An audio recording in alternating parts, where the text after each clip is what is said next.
नमस्कार मित्रांनो, ASW गुरुजीमध्ये आपले स्वागत।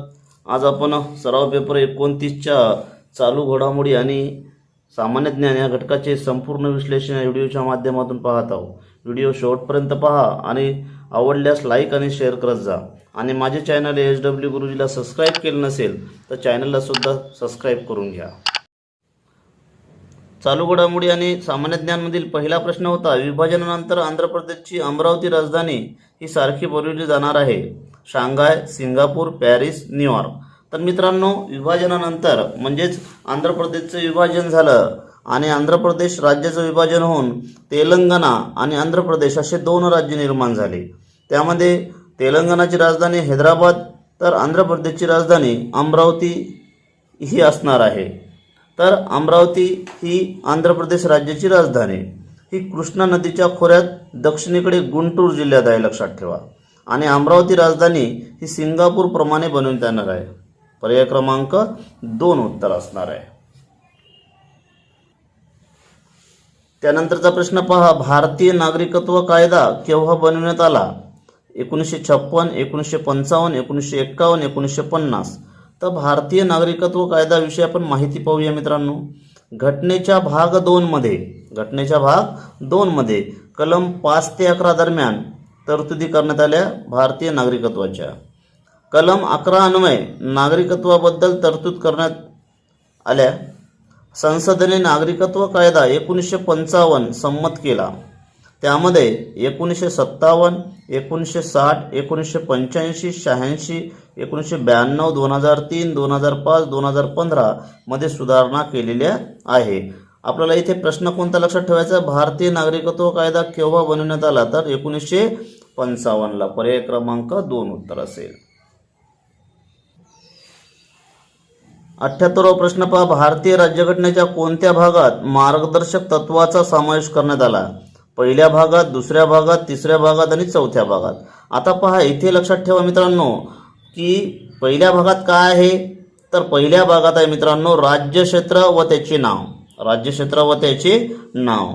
दुसऱ्या भागात आता पाहिलं आपण की नागरिकत्व हे दुसऱ्या भागात येते। तिसऱ्या भागात आपण काय पाहतो की नेहमी मूलभूत हक्क हा तिसऱ्या भागाचा आहे। तर चौथ्या भागात मित्रांनो मार्गदर्शक तत्वाचा समावेश करण्यात आलेला आहे। आता इथे पहा, चौथा भाग हा मार्गदर्शक तत्व कलम 36 ते 51 पर्यंत, कलम 36 ते 51 पर्यंत हे लक्षात ठेवा की मार्गदर्शक तत्वाचे जे कलम आहेत ते कलम 36 ते 51 पर्यंत। सामाजिक आर्थिक लोकशाहीचे उद्दिष्ट गाठण्यासाठी राज्यघटनेत मार्गदर्शक तत्व समाविष्ट करण्यात आलेली आहे। आता इथे पहा, भाग पहिला आपण आता सांगितलंय राज्यक्षेत्र व त्याचे नाव, कलम 1 ते 4। त्यानंतर भाग दुसऱ्यामध्ये नागरिकत्वाचं कलम 5 ते 11। त्यानंतर भाग तिसऱ्यामध्ये मूलभूत हक्क हे लक्षात ठेवा 12 ते 35, कलम 12 ते 35 मूलभूत हक्क। भाग चौथ्यामध्ये मार्गदर्शक तत्व कलम 36 ते 51 आणि भाग 4A हे सुद्धा महत्त्वाचं आहे, मूलभूत कर्तव्य कलम 51A समावेश करण्यात आला। कोणत्या घटनादुरुस्तीने? 42व्या घटनादुरुस्तीने हे कलम टाकण्यात आले मित्रांनो। तर अशा पद्धतीने आपण इथे मार्गदर्शक तत्वाचा समावेश कोणत्या भागात करण्यात आला आहे मित्रांनो? तर भाग चौथ्या। या अनुषंगाने हे आपण वहीत नोट करत चला, कारण वेळोवेळी प्रश्न येते भाग तिसरा मध्ये कोणत्या घटकाचा समावेश होईल? तर मूलभूत हक्क, मार्गदर्शक तत्व, मूलभूत कर्तव्य असे ऑप्शन दिले जातात। त्यामुळे हे जर आपण लक्षात ठेवलं तर हमखास परीक्षेत येणारा प्रश्न आहे मित्रांनो। त्यानंतरचा प्रश्न पहा, 79वा प्रश्न, भारतीय राज्यघटनेचे कलम 51 कशा संबंधी आहे? मूलभूत हक्क, नागरिकत्व, मूलभूत कर्तव्य, मार्गदर्शक तत्व। तर मित्रांनो मूलभूत कर्तव्य हे 51A संदर्भातील आहे। सुवर्णसिंग समितीनुसार मूलभूत कर्तव्य 42व्या घटनादुरुस्तीने समाविष्ट केली 1976 ला। हे सुद्धा प्रश्न येते की मूलभूत कर्तव्याचा समावेश कोणत्या समितीनुसार झाला? सुवर्णसिंग समिती। नंतर कोणत्या घटनादुरुस्तीने करण्यात आला? तर 42व्या घटनादुरुस्तीने 1976 ला। घटनेमध्ये भाग 4A चा समावेश करण्यात आला. या भागात 51A हे कलम समाविष्ट करण्यात आले. पहिले ज्यावेळेस मूलभूत कर्तव्य 1976ला निर्माण झाली तेव्हा 10 मूलभूत कर्तव्य टाकण्यात आली होती. 11वे मूलभूत कर्तव्य 86व्या घटना दुरुस्तीनुसार 6 ते 14 वर्षापर्यंतच्या मुलांना मोफत व सक्तीचे शिक्षण देण्यासाठी कलम 21A टाकण्यात आले, जोडण्यात आले. लक्षात ठेवा, हे सुद्धा प्रश्न विचारले जाते, बऱ्याच वेळेस विचारला जाते. राज्यसेवेला हमखास प्रश्न विचारले जातात मित्रांनो. त्यामुळे हे लक्षात ठेवायचं की 11वे कलम हे मूलभूत कर्तव्य जे आहे ते 86व्या घटना दुरुस्तीने 6 ते 14 वर्षापर्यंत मुलांना मोफत व सक्तीचे शिक्षण देण्यासाठी कलम 21A जोडले. लक्षात ठेवा. तर अशा पद्धतीने भारतीय राज्यघटनेचे कलम 51A हे कशा संबंधी आहे, तर मूलभूत कर्तव्यासंबंधी आहे. पर्याय क्रमांक 3 उत्तर. त्यानंतर 80वा प्रश्न पहा. महाराष्ट्रात पंचायत राजमध्ये स्त्रियांना किती टक्के जागा राखीव असतात? पहा मित्रांनो, पर्याय आहे 27, दुसरा आहे 30%, तिसरा आहे 33% आणि चौथा आहे 50%. तर मित्रांनो हे लक्षात ठेवा की जिल्हा परिषद, जीप, पंचायत समिती, ग्रामपंचायत व महाराष्ट्रातील नागरी स्थानिक शासन संस्था, नागरी स्थानिक शासन संस्था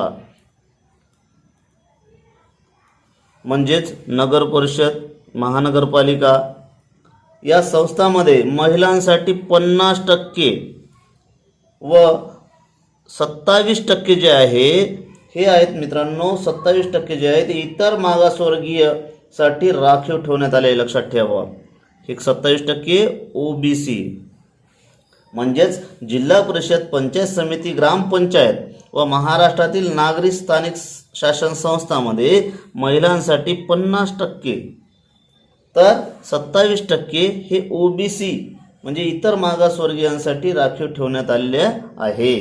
हे कन्फ्यूज होऊ नका. 27% OBC आणि 50% महिलांसाठी महाराष्ट्रात पंचायत राजमध्ये लक्षात ठेवा जागा राखीव ठेवण्यात आलेल्या आहे. म्हणजे याचं उत्तर काय होईल? पर्याय क्रमांक 4 उत्तर. त्यानंतरचा प्रश्न आहे 81वा. गांडूळ हा प्राणी कोणत्या संघात येतो? पहिला पर्याय पोरिफेरा, दुसरा आहे ॲनालिडा, तिसरा आहे सिलेंट्रेटा आणि चौथा आहे मोलुस्का. तर लक्षात ठेवा मित्रांनो, गांडूळ हा जो प्राणी आहे तो संघ ॲनालिडा यामध्ये समाविष्ट होतो. लक्षात ठेवा. वलयांकित कृमी हे प्राणी त्रिस्तरीय, लांबट, दंडाकृती आणि खंडीभूत द्विपार्श्व समितीत आहे, हे लक्षात ठेवा.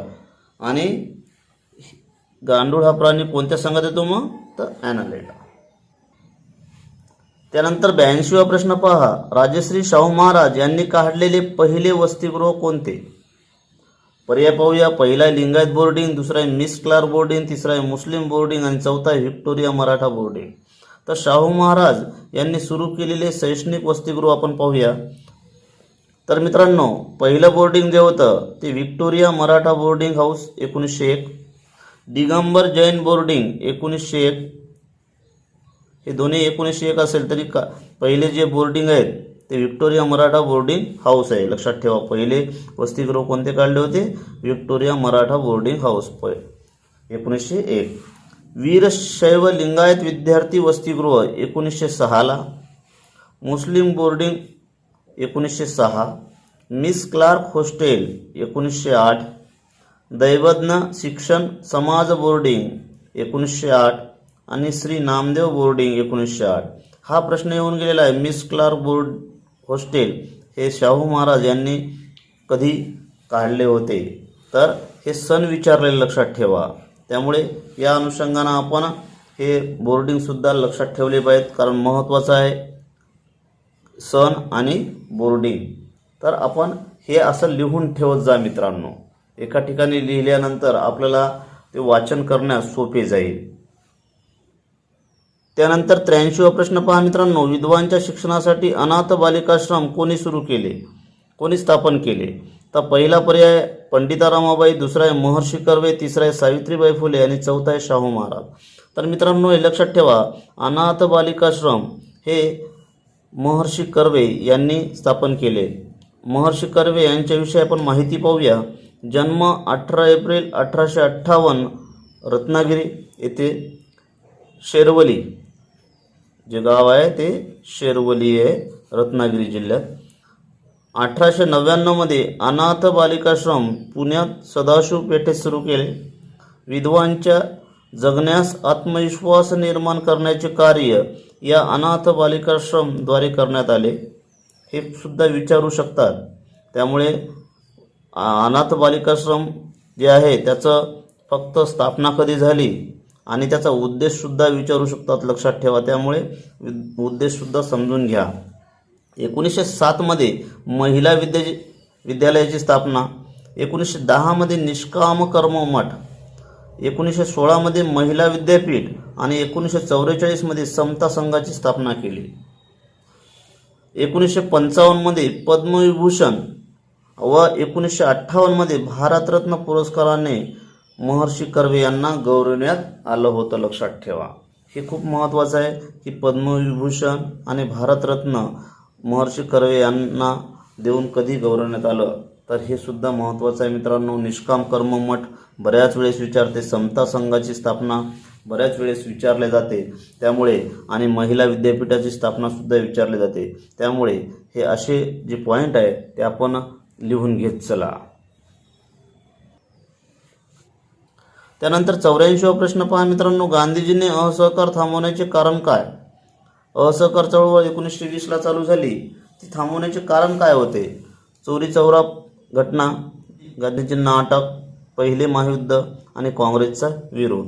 तर मित्रांनो हे लक्षात ठेवा की 4 फेब्रुवारी 1922 ला गोरखपूर जिल्ह्यातील चौरी चौरा जे गाव होतं तिथे हिंसक वळण झालं आणि हिंसक वळणात एकूण 22 पोलीस मृत्युमुखी पडले आणि त्यामुळे गांधीजींनी 12 फेब्रुवारी 1922 ला असहकार आंदोलन थांबवण्याचं ठरविले.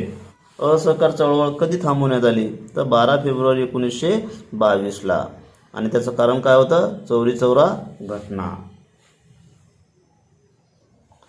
त्यानंतर 86वा प्रश्न पहा, भवानी देवी कोणत्या खेळाशी संबंधित आहे? पहिला पर्याय कुस्तीपटू, दुसरा आहे नेमबाज, तिसरा आहे तलवारबाज आणि चौथा आहे क्रिकेट. भवानी देवीविषयी माहिती पाहू आपण. भवानी देवी ही तलवारबाज आहे, लक्षात ठेवा. 2018 मध्ये झालेल्या राष्ट्रकुल स्पर्धेत तलवारबाजीत वैयक्तिक सुवर्णपदक जिंकणारी ती पहिली भारतीय होती. आणि 2021 म्हणजे 2020 लाच होणार होत्या, पण कोरोना प्रादुर्भावामुळे 2021 ला टोकियो ऑलिम्पिक स्पर्धा होणार आहे. तो 2021 टोकियो ऑलिम्पिक पात्र ठरणारी पहिली तलवारबाज होय मित्रांनो ही. तर असाही प्रश्न विचारते की ऑलिम्पिक स्पर्धेत पात्र ठरणारी पहिली तलवारबाज कोण? तर भवानी देवी. आणि असाही प्रश्न विचारते की भवानी देवी ही कोणत्या खेळाशी संबंधित आहे? तर कोणत्या खेळाशी? तलवारबाज. त्यानंतर 87वा प्रश्न पहा, नुकतेच राष्ट्रीय मानवी हक्क आयोगाच्या अध्यक्षपदी कोणाची नियुक्ती झाली? तर पहिला पर्याय आहे अरुण कुमार मिश्रा, दुसरा आहे टी रविशंकर, तिसरा आहे DK जैन आणि चौथा आहे राजीव कुमार. तर मित्रांनो अशा ऑप्शनमधून आपल्याला एवढं माहीत आहे की टी रविशंकर हे नुकतेच RBIचे काय झाले? डेप्युटी गव्हर्नर झाले.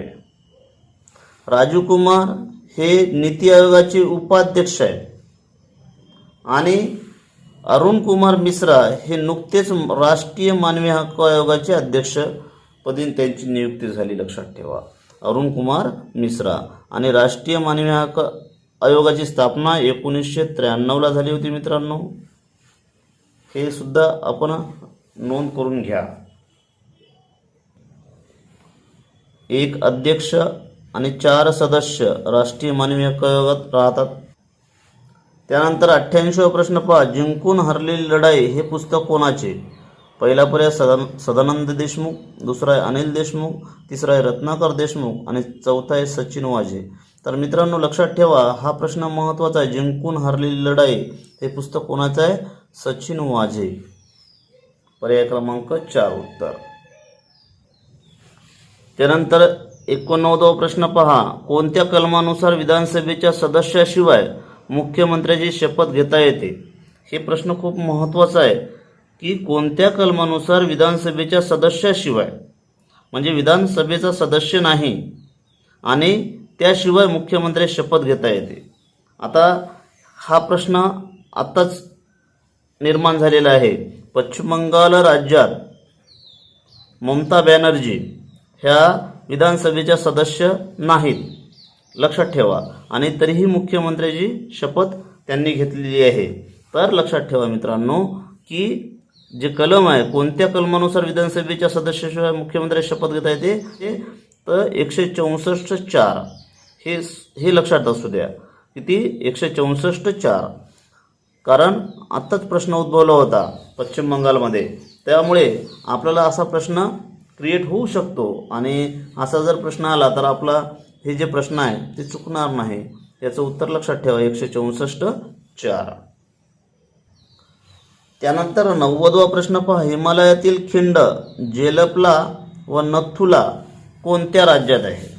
प्रश्न महत्त्वाचा आहे. नेहमी वेळोवेळी प्रश्न विचारले जातात, त्यामुळे हे लक्षात ठेवा. जेलपला आणि नथुला हे कोणत्या राज्यात आहे मित्रांनो? तर सिक्कीम राज्यात आहे. कोणत्या राज्यात आहे? सिक्कीम राज्यात. आणि उत्तराखंडमध्ये कोणकोणते आहेत? तर मनाखिंड, नीतिला ही जी खिंड आहे ती आहे उत्तराखंडमध्ये. त्यानंतर सर्वात महत्त्वाचा जम्मू काश्मीरमध्ये जे बनिहाल खिंड आहे, बनिहाल खिंड, ही बनिहाल खिंड जी आहे ती जम्मू काश्मीर. त्याच्यानंतर आता आपल्याला लडाख म्हणावे लागेल. त्यानंतर पहा हिमाचल प्रदेशमध्ये सिक्कीला खिंड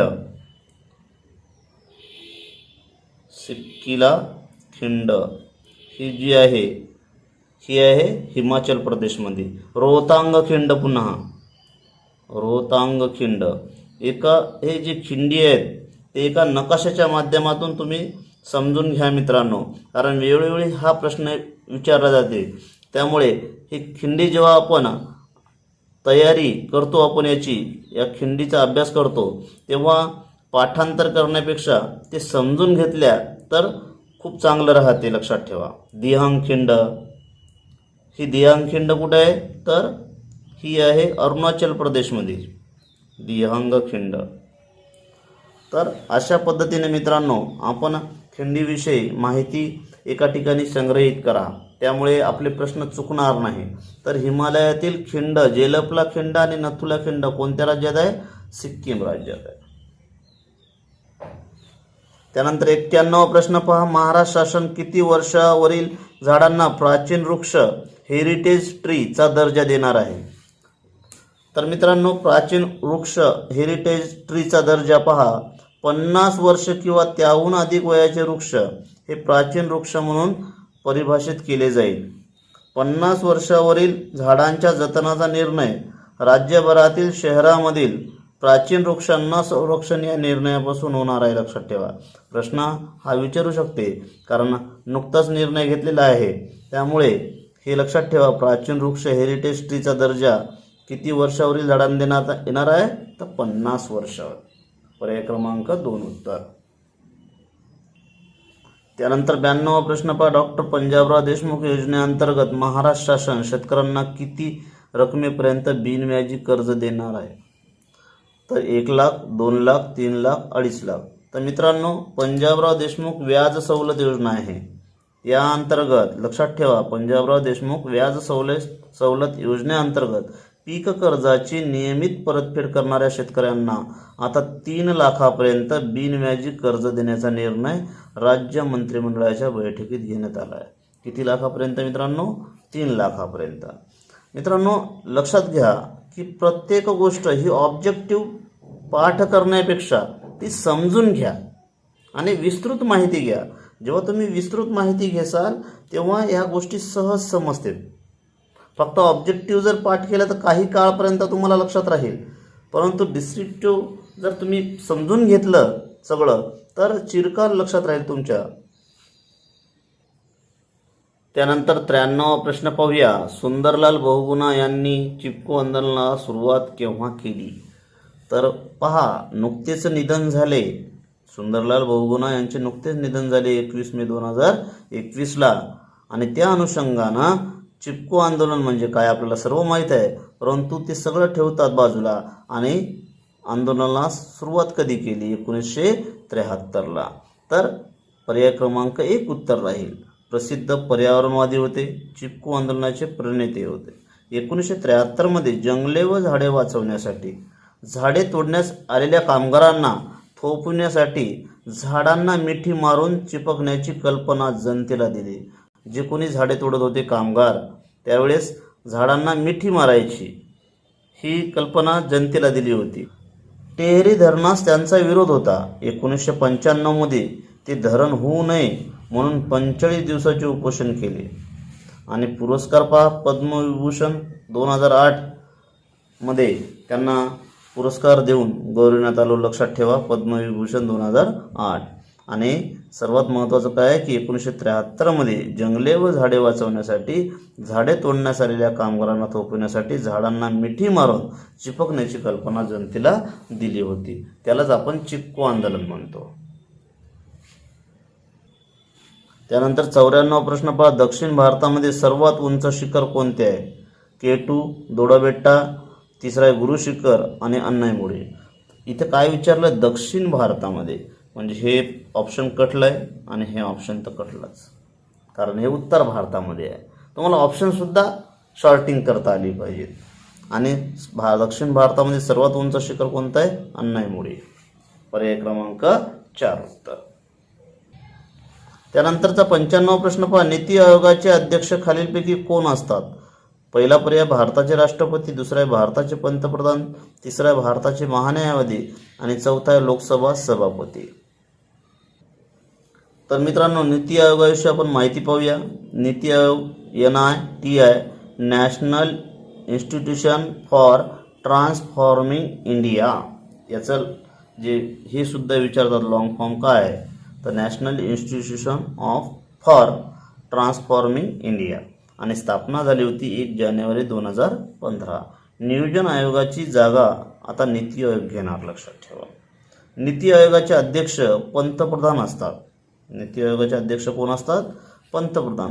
सध्या कोण आहेत पंतप्रधान? नरेंद्र मोदी हे नीती आयोगाचे अध्यक्ष आहेत. आणि उपाध्यक्ष कोण आहेत मित्रांनो? तर राजीव कुमार. त्यानंतर 96वा प्रश्न पहा. खालीलपैकी कोणत्या राज्याची सीमा नेपाळ देशाशी मिळत नाही, म्हणजे लागून नाही? तर नेपाळ देशाशी. आता आपल्याला एवढं माहीत आहे, उत्तराखंड या राज्याची सीमा नेपाळला लागून आहे. त्यानंतर UP, बिहार राज्याची सीमा नेपाळला लागून आहे. त्यानंतर पश्चिम बंगाल आणि सिक्कीम. एकूण 5 राज्याची सीमा म्हणजे उत्तराखंड, UP, बिहार, पश्चिम बंगाल आणि सिक्कीम या 5 राज्याची सीमा नेपाळ देशाशी लागून आहे, लक्षात ठेवा.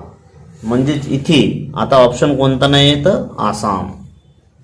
तर हे जे पूर्वोत्तर राज्य आहेत हे, आणि जर अशा सीमा जर आपण नकाशा वाचनाच्या माध्यमातून जर पाहिला तर आपण त्याच्या कन्सेप्ट क्लिअर होईल. त्यासाठी मी एक व्हिडिओ डिस्क्रिप्शन बॉक्समध्ये टाकलेला आहे मित्रांनो, ते आवर्जून पहा, कारण तुमचे जे बेसिक कन्सेप्ट आहेत ते क्लिअर होतील. त्यानंतर 97वा प्रश्न पहा. नोकरेक राष्ट्रीय उद्यान कोणत्या राज्यात आहे? पहिला पर्याय त्रिपुरा, दुसरा आहे मणिपूर, तिसरा आहे मेघालय आणि चौथा आहे अरुणाचल प्रदेश. तर नोकरेक राष्ट्रीय उद्यान मित्रांनो हे मेघालय राज्यात आहे. मेघालय राज्यात मौसिनराम आणि चेरापुंजी हे जे 2 ठिकाण आहेत हे लक्षात ठेवा, सुद्धा मेघालय राज्यात आहेत. त्यानंतर 98वा प्रश्न पहा. खालीलपैकी कोणत्या माध्यमात ध्वनी सर्वात जास्त निर्माण होते. म्हणजेच ध्वनीच्या गतीचा माध्यमानुसार क्रम कोणता, म्हणजे इथे द्रव्य, वायू, स्थायू. तर लक्षात ठेवा मित्रांनो, ध्वनीचा गतीचा माध्यमानुसार क्रम, ध्वनीचा गतीच्या माध्यमानुसार क्रम कोणता आहे, तर पहिले स्थायू मध्ये सर्वात जास्त म्हणजे स्टील इथे, त्यानंतर द्रव्य म्हणजे इथे पाणी, आणि त्यानंतर वायू. हे क्रम लक्षात ठेवा सर्वात जास्त. मग हे स्थायूमध्ये जास्त, स्टीलमध्ये जास्त, नंतर द्रव्य आणि वायू, म्हणजे सर्वात जास्त स्थायूमध्ये, नंतर द्रव्य आणि सर्वात कमी कुठं, वायूमध्ये. त्यानंतर कोणता रक्तगट समूहात रक्तग्राही असे म्हणतात, कोणत्या रक्तगटाच्या समूहास रक्तग्राही असे म्हणतात. तर लक्षात ठेवा, रक्तग्राही कोणता गट, ए बी, आणि रक्तदाता कोणता, तर ओ.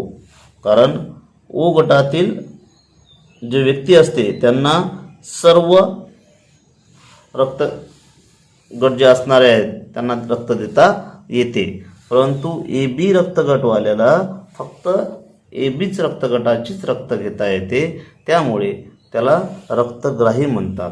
आणि ओ रक्तगटाच्या व्यक्तीला काय म्हणतात, रक्तदाता म्हणतात.